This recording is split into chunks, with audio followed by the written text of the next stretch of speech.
2 দিন পরে ঈদ উল আজহা। পরিবারের সঙ্গে ঈদ আনন্দ ভাগাভাগি করতে নারীর টানে বাড়ি ফিরছেন মানুষ। এতে বঙ্গবন্ধু সেতু পশ্চিম মহাসড়কে গাড়ির চাপ বাড়লেও এখনও সৃষ্টি হয়নি কোনো যানজট। ফলে উত্তরের সড়কে এবারও ঈদ যাত্রায় মিলেছে স্বস্তি। শুক্রবার সকাল থেকে বিকেল 4টা পর্যন্ত বঙ্গবন্ধু সেতু পশ্চিম সিরাজগঞ্জ মহাসড়কে যানবাহনের চাপ বাড়লেও কোনো যানজট দেখা যায়নি। উত্তরে যানজট আতঙ্কে থাকা ৪৫ কিলোমিটার মহাসড়কে স্বাভাবিক গতিতেই যান চলাচল করছে। ঈদে যাতে ঘর মানুষ নির্বিঘ্নে ফিরতে পারে আমরা সর্বাত্মক প্রস্তুতি গ্রহণ করেছি। আমরা অ্যালার্ট আছি। আমাদের 200-র মতো ফোর্স, আমরা জেলা পুলিশের পাশাপাশি আমাদের হাইওয়ে পুলিশ 200 ফোর্স মোতায়েন থাকবে। আমাদের হোন্ডা মোবাইল টিম থাকবে, আমাদের কুইক রেসপন্স টিম থাকবে, আমাদের অ্যাম্বুলেন্স আছে, আমাদের রেকার আছে।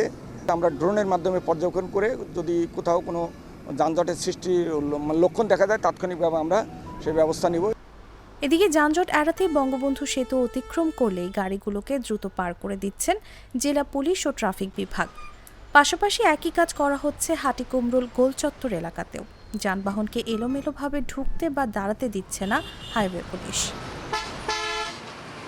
বঙ্গবন্ধু সেতু পশ্চিম গোলচত্বর হয়ে হাটিকুমরুল গোলচত্বর দিয়ে দেশের উত্তর ও দক্ষিণের 22 জেলার মানুষ চলাচল করে। এই মহাসড়ক দিয়ে প্রতিদিন গড়ে 17 থেকে 20 হাজার যানবাহন চলাচল করে। তবে ঈদের সময় এই সংখ্যা বেড়ে দাঁড়ায় 35 থেকে 45 হাজারে। এই সময় অতিরিক্ত যানবাহন চলাচলের কারণে প্রতি বছরই যানজটের সৃষ্টি হয়। এতে ভোগান্তিতে পড়েন উত্তরের যাত্রীরা।